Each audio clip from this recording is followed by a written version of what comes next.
कैसे हैं दोस्तों आप सभी। और मैं उम्मीद करता हूँ आप सभी बहुत अच्छे होंगे। और आज हम अपने इस टॉपिक को आगे बढ़ाते हुए मुगल डायनेस्टी, ठीक है। तो पिछली क्लास में हमने मुगल डायनेस्टी के बारे में काफी कुछ पढ़ा और काफी सारे क्वेश्चन पीवाई के हमने देखे और किए, जिनके आधार पर हम अपनी तैयारी को और आने वाले समय में बेहतर कर सकते हैं। और एग्जाम में जो क्वेश्चन आए मुगल डायनेस्टी से, कोई भी क्वेश्चन हमारा छूटेगा नहीं अगर आप लगातार हमारे साथ हमारे इस चैनल एग्जाम सिलेक्शन 360 डिग्री पर आज जुड़े रहते हैं। तो ठीक है, मुगल डायनेस्टी मुगल एम्पायर हम पढ़ रहे हैं और यहाँ से हर एग्जाम में एक क्वेश्चन, दो क्वेश्चन, तीन क्वेश्चन आते ही आते हैं। बहुत महत्वपूर्ण टॉपिक है, एसएससी जीडी, एनटीपीसी, ठीक है, रेलवे और भी सीएचएसएल, एमटीएस, सीजीएल, सीपीओ, सभी एग्जामों में क्वेश्चन यहाँ से वनडे एग्जाम क्वेश्चन पूछे जाते हैं। ठीक है, तो क्वेश्चन आपके सामने है कि दिल्ली की मोती मस्जिद किस मुगल शासक ने बनवाई थी। दिल्ली की मोती मस्जिद किस मुगल शासक ने बनवाई थी। मैंने आपको बताया, फिर से एक बार मैं बता रहा हूं कि दिल्ली को राजधानी बनाई किसने? शाहजहां ने। आगरा से राजधानी लेके आया था शाहजहां, कहाँ? दिल्ली। और दिल्ली में उसने अपने रहने के लिए एक बहुत बेहतर एक किला बनाया, बहुत अच्छा, जिसका नाम था दिल्ली का लाल किला। और दिल्ली का लाल किला बनवाया, दिल्ली में ही उसने जामा मस्जिद बनवाई और दिल्ली में ही उसने अपने नाम से भी एक शहर बसाया था शाहजहानाबाद, जिसका एक हिस्सा आज चांदनी चौक देखने को मिलता है अभी भी। ठीक है, तो दिल्ली का जो लाल किला है उसमें और भी बहुत बहुत बेहतर बिल्डिंगें थी, एक से एक अच्छी ग्रैंड बिल्डिंग थी। उन्हीं में से दीवाने आम, दीवाने खास, ठीक, और पीकॉक थ्रोन, मयूर सिंहासन, जिसको शाहजहां ने बनवाया था, जिसको लूट के नादिर शाह ले गया था कोहिनूर और पीकॉक थ्रोन को। तो यहाँ पे पूछा है कि दिल्ली की जो मोती मस्जिद है वो किसने बनवाई थी। दिल्ली की मोती मस्जिद बनवाई थी किसने? दिल्ली की मोती मस्जिद बनवाई थी औरंगजेब ने। किसने? औरंगजेब ने, समझे। दिल्ली की मोती मस्जिद औरंगजेब ने बनवाई थी। क्लियर है यहां तक सभी को? ठीक है। अकबर ने दिल्ली का लाल किला, फतेहपुर सीकरी जो शहर, वो बसाया था। ठीक है। हुमायूं ने दीन पन्हा दिल्ली में, हुमायूं ने दीन पन्हा, ठीक है, दीन पन्हा। अकबर ने फतेहपुर सीकरी, आगरा आगरा का किला बनवाया। ठीक है, फतेहपुर सीकरी एक शहर, आगरा का किला, ठीक है, ये सब मुगलों के द्वारा बनाई गई बिल्डिंगे हैं। ठीक है, आगरा का किला, ठीक, आगरा का किला, ठीक है, फतेहपुर सीकरी, ठीक है, फतेहपुर सीकरी, समझे। शाहजहां ने तो बहुत सारी बिल्डिंगें बनवाई, उसको तो जाना ही इस बात के लिए जाता है कि आर्किटेक्चर का गोल्डन पीरियड कहा जाता है। शाहजहां के टाइम पीरियड को स्थापत्य कला, भवन निर्माण का स्वर्ण काल कहा जाता है। तो दिल्ली की जो मोती मस्जिद है लाल किले के अंदर, उसको औरंगजेब ने बनवाया, ना कि शाहजहां ने। ध्यान रखना इस बात को आप। ठीक है, नेक्स्ट। लाहौर में बादशाही मस्जिद का निर्माण किसने करवाया था? लाहौर में बादशाही मस्जिद का निर्माण किसने करवाया था, ये क्वेश्चन आपके सामने है। तो इसको औरंगजेब ने बनवाया था। किसने बनवाया था? लाहौर में बादशाही मस्जिद औरंगजेब के द्वारा बनवाई गई थी। किसके द्वारा? औरंगजेब के द्वारा बनवाई गई थी। ठीक है, समझे यहां तक? तो आराम से कर सकते हैं, कोई दिक्कत नहीं। नेक्स्ट। आगरा का किला किस मुगल सम्राट ने बनवाया था? आगरा का किला किस मुगल सम्राट ने बनवाया था? जल्दी से आप बताएं, किस मुगल सम्राट ने बनवाया था आगरा का क्या किला, जिसको आगरा का लाल किला भी कहते हैं? क्योंकि आगरा का जो किला है जिसको बनवाया था मुगल बादशाह अकबर ने, वो लाल बलुआ पत्थर से बना है। और दिल्ली का जो लाल किला है वो भी लाल बलुआ पत्थर से बना है, जिसको शाहजहां ने बनवाया। तो कई बार आगरा के किले को आगरा का लाल किला भी कह देते हैं। ठीक है, तो ये बनवाया था किसने? अकबर ने। किसने बनवाया था? अकबर ने, समझे, मुगल बादशाह। आगरा के आगरा के किले की जो मोती मस्जिद है वो किस किस मुगल शासक ने बनवाई है? किस मुगल शासक से संबंधित है? क्वेश्चन देखो, दोनों अलग अलग है। कई बार हम सोच लेते हैं कि भाई दिल्ली का लाल किला बनवाया शाहजहां ने, उसमें जो मस्जिद है मोती मस्जिद वो भी शाहजहां ने बनवाई होती, लेकिन ऐसा नहीं था। दिल्ली के लाल किले की मोती मस्जिद को औरंगजेब ने बनवाया था। और आगरे के लाल किले या आगरे के किले की जो मोती मस्जिद है उसको बनवाया था शाहजहां ने। तो यही पूछ रहा है कि आगरा में जो मोती मस्जिद है उसको किसने बनवाया था? उसको बनवाया था शाहजहां ने बनवाया था। इस चीज को आप याद रखेंगे, कभी गलत कर दें क्वेश्चन को। तो आगरे में जो मोती मस्जिद है या आगरे के किले में जो मोती मस्जिद है उसको शाहजहां ने बनवाया। क्लियर? चलिए नेक्स्ट क्वेश्चन।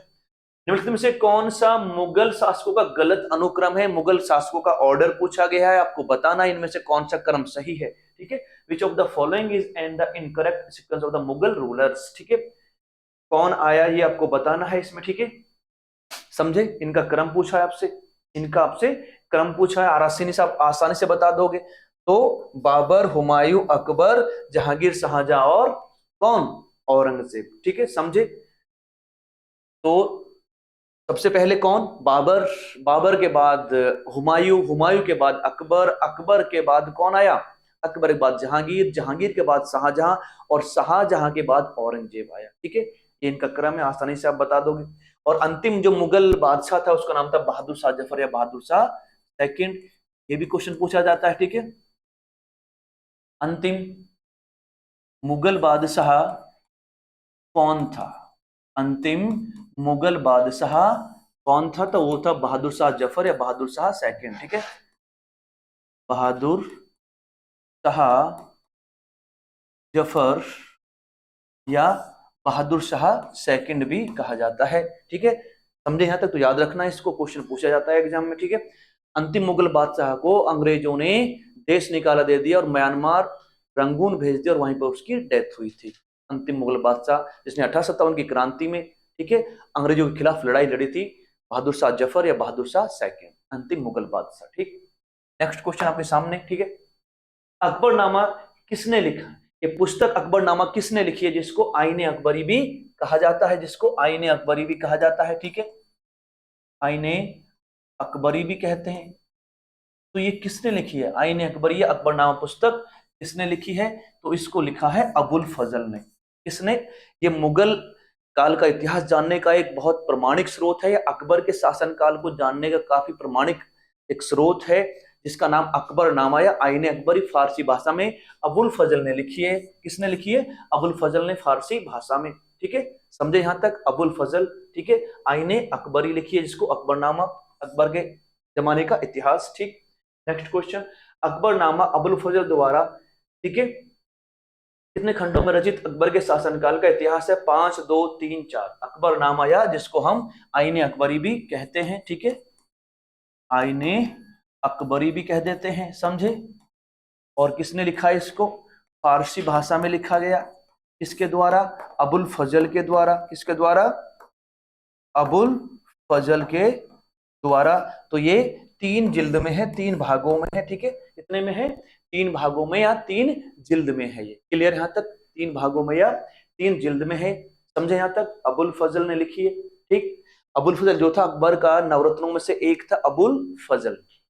नेक्स्ट, अबुल फजल द्वारा अकबर के शासन के इतिहास की कितनी जिल्दें लिखी गई हैं? अबुल फजल के द्वारा अकबर के शासनकाल की कितनी जिल्दें लिखी गई हैं? मतलब ये कह रहा है भैया, जो अकबरनामा जिसको हम आईने अकबरी कहते हैं, ठीक है, आईने अकबरी या जिसको हम अकबरनामा भी कहते हैं, ठीक है, अकबरनामा फारसी भाषा में, ठीक है, फारसी भाषा। तो ये कह रहा है कि भाई कितने जिल्द हैं इसकी, यानी कितने पार्ट है, कितने भाग में? तो कितने में है ये? 3 में। कितने में हो जाएगा? 3, या कि इसका आंसर हो जाएगा सी, 3 भाग में या 3 जिल्दों में, आंसर इसका सी हो जाएगा। ठीक है, नेक्स्ट क्वेश्चन, रजमनामा का एक फारसी अनुवाद है। रजमनामा, मुगलों ने खासकर अकबर के समय बहुत सारे हमारे हिंदू धर्म के प्राचीन काल के ग्रंथों को संस्कृत भाषा से फारसी भाषा में अनुवाद किया गया था, समझे? और एक अनुवाद विभाग बनाया गया था। फेजी जो अकबर का नवरत्न था, उसके अंडर में बहुत सारे विद्वानों ने मिलकर संस्कृत के ग्रंथों का फारसी भाषा में अनुवाद किया। तो एक अनुवाद विभाग बनाया था अकबर ने। क्या बनवाया था? अनुवाद विभाग बनाया था अकबर ने, अनुवाद विभाग। ठीक है, जिसका अध्यक्ष कौन था? फैजी इसका अध्यक्ष था। फैजी कौन था? इस अनुवाद विभाग का अध्यक्ष था। ठीक है, अध्यक्ष। तो इसकी देखरेख में बहुत सारे ग्रंथों की क्या है, मतलब ग्रंथों को फारसी भाषा में अनुवाद किया गया था। फैजी ने लीलावती गणित की पुस्तक, उसका अनुवाद किया था। ठीक है, लीलावती, ठीक है, एक गणित की पुस्तक थी लीलावती, जिसका अनुवाद किया गया, जिसका अनुवाद किया गया, ठीक है, जिसका अनुवाद किया गया था, अनुवाद किया गया था। क्वेश्चन पूछता है एग्जाम में। ठीक है, समझे? तो रज़्मनामा जो थी महाभारत, किसका? महाभारत, महाभारत का फारसी में अनुवाद किया गया और इसका नाम रखा गया रज़्मनामा। ठीक है, रामायण जो थी ये बदायूनी ने, ठीक है, बदायूनी, ठीक है, बदायूनी ने इसकी रचना, ठीक है, बदायूनी फारसी में अनुवाद किया। उपनिषदों का दारा सिकों ने अनुवाद किया, उपनिषदों, ठीक है, उपनिषद, ठीक है, जो उपनिषद हैं दारा शिकोह ने अनुवाद किए थे, दारा शिकोह, ठीक है, दारा शिकोह, ठीक है, समझे यहां तक। तो महाभारत का जो नाम है फारसी में रज़मनामा रखा गया। क्लियर। नेक्स्ट क्वेश्चन, मुगल काल में संस्कृत से फारसी में अनुदित महाभारत को किस नाम से जाना जाता है? तूतीनामा, शाहनामा, रजमनामा, बादशाहनामा, जल्दी से बताइएगा। तो रजमनामा के नाम से जाना जाता है। किस नाम से? रजमनामा के नाम से जाना जाता है, ठीक है, रजमनामा। क्लियर, याद रहेगा, रजमनामा। इसको युद्धों की पुस्तक भी कहते हैं, ठीक है। निम्नलिखित में से किसने शाहजहां के शासनकाल में मुगलों की महानता का उल्लेख करते हुए चार चमन नामक पुस्तक लिखी थी? चार चमन नामक पुस्तक किसने लिखी थी? ठीक है, चार चमन नामक पुस्तक किसने लिखी थी? तो ये लिखी थी चंद्रभान ब्राह्मण ने। किसने? चंद्रभान ब्राह्मण ने लिखी थी, ठीक है, चंद्रभान ने लिखी थी। किसने? चंद्रभान, यानी इसका आंसर हो जाएगा डी, चंद्रभान ब्राह्मण, ठीक है, चंद्रभान ब्राह्मण ने लिखी थी, ठीक है, समझे। नेक्स्ट, तारीख दिल तारीख दिलकुशा नामक पुस्तक के लेखक कौन थे? तारीख दिलकुशा, ठीक है, या नुस्खाए दिलकुशा भी कह देते हैं इसको, नुस्खाए दिलकुशा, ठीक है, नुस्खाए, ठीक है, नुस्खाए दिलकुशा भी कह देते हैं इसको, ठीक है। ये किसने लिखी थी? ये भीमसेन ने लिखी थी। किसने लिखी थी? भीमसेन ने लिखी थी। तारीख दिलकुशा या तारीख, जिसको नुस्खाए दिलकुश भी कह देते हैं, भीमसेन ने लिखी है, जिसमें मुगलों का इतिहास है, इसमें मुगलों का इतिहास है, ठीक है, मुगल इतिहास, समझे। नेक्स्ट क्वेश्चन देखते हैं, निम्न में से कौन मुगल काल में एक प्रमुख उद्योग था? मुगल काल में कौन सा एक इंडस्ट्री, कौन सा एक उद्योग था? मोती उत्पादन, सिल्क वस्त्र, सूती वस्त्र, या इनमें से कोई नहीं, ये बताना आपको, ठीक है, इनमें से कोई नहीं, ये बताना है कौन सा आंसर होगा इसमें से। तो सूती जो वस्त्र था, ठीक है, सूती वस्त्र का जो उद्योग था काफी विकसित हुआ किसमें? मुगल काल में, ठीक है, सूती वस्त्र उद्योग मुगल काल में, समझे। चलिए नेक्स्ट देखते हैं, ठीक है। मुगल प्रशासन के संदर्भ में अबवाब की सबसे उपयुक्त परिभाषा क्या है? यानी अबवाब क्या थे? ठीक है, मुगल काल में अनेक टैक्स वसूले जाते थे और उन टैक्सों के अलावा, उस राजस्व लगान के अलावा कुछ और भी कर वसूले जाते थे, अतिरिक्त कर। अबवाब मतलब अतिरिक्त कर, ठीक है, अबवाब, ठीक है, अतिरिक्त कर, क्या? अतिरिक्त कर, ठीक है, अतिरिक्त कर। जो मुख्य लगान था, जो कर था टैक्स का, उसके अलावा कुछ और छोटे मोटे कर लगा दिए जाते थे, जिनको अबवाब कहा जाता था। तो जमीन पर मूल लगान से अधिक और अतिरिक्त लगाए जाने वाला कर, तो इसका आंसर हो जाएगा डी, यानी डी। बहुत महत्वपूर्ण क्वेश्चन है, बहुत बार एग्जाम में आया, बहुत अच्छा क्वेश्चन है, इसको आप ध्यान रखेंगे, ठीक है, समझे यहां तक। चलिए नेक्स्ट क्वेश्चन देख लेते हैं। कहा जाता है कि फारस की राजधानी इस्फहान ने एक स्मारक के निर्माण के लिए प्रेरणा प्रदान की है। वह स्मारक निम्न में से कौन सा है? हुमायूं का मकबरा है, महाबोधि मंदिर समूह है, कुतुब मीनार है, कि लाल किला परिसर है? जल्दी से बताइएगा, लाल किला परिसर क्या होगा इसका, जल्दी से आप बताएं, ठीक है। यानी जो फारस की राजधानी थी इस्फहान, उससे प्रेरित होकर भारत में कौन सा एक भवन निर्माण किया गया? ठीक है, ये आपसे क्वेश्चन पूछा है, तो इसमें हो जाएगा दिल्ली का लाल किला। शाहजहां ने बनवाया था। तो शाहजहां ने जो फारस की राजधानी थी इस्फहान, उससे से प्रेरित होकर अपने लिए दिल्ली में क्या बनवाया था? दिल्ली का लाल किला। शाहजहां ने दिल्ली का लाल किला, दिल्ली किला परिसर, ठीक है, समझे यहां तक। नेक्स्ट, ठीक है, मुगल काल में वृत्तांत किस भाषा में लिखे गए थे? मुगल काल में जो वृत्तांत थे, या मुगल काल में जो बुक्स लिखी गई, या मुगलों की सरकारी भाषा क्या थी, ये पूछा आपसे। उर्दू में, संस्कृत में, फारसी में, हिंदी में, किस में? ठीक है, ये क्वेश्चन पूछा गया, जल्दी से बताएं। तो फारसी में लिखे गए थे। किसमें? फारसी में। या मुगलों की जो सरकारी भाषा थी या कामकाज की भाषा थी, ठीक है, मुगलों की सरकारी जो भाषा थी, ठीक है, या कामकाज की जो भाषा थी, वो फारसी थी। कामकाज की भाषा क्या थी? फारसी, ठीक है, फारसी। तो फारसी में ही बहुत सारे ग्रंथ लिखे गए। क्लियर। अकबर ने एक अनुवाद विभाग भी बनाया था संस्कृत से बहुत सारी पुस्तकों को किसमें, फारसी में अनुवाद किया गया, समझे। तो इसका क्वेश्चन ये हो जाएगा आंसर, ठीक है।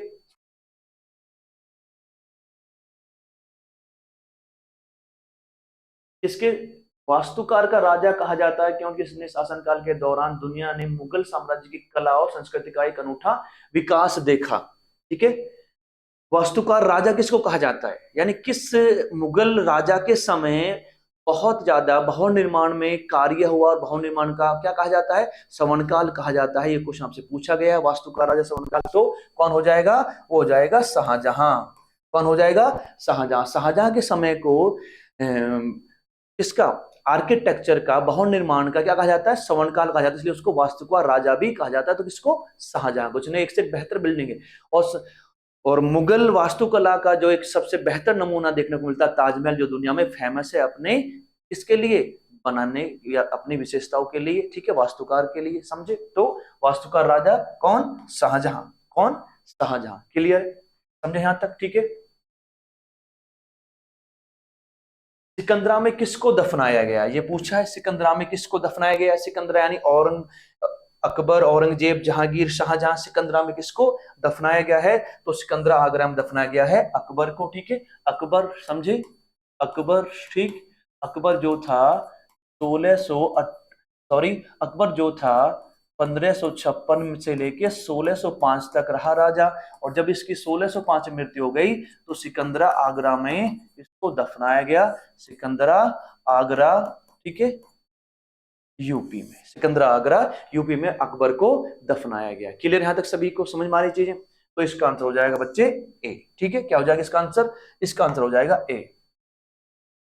निम्नलिखित में से कौन सा जिंदा पीर के नाम से भी जाना जाता है, किस मुगल बादशाह को जिंदा पीर भी कहा जाता है, ठीक है।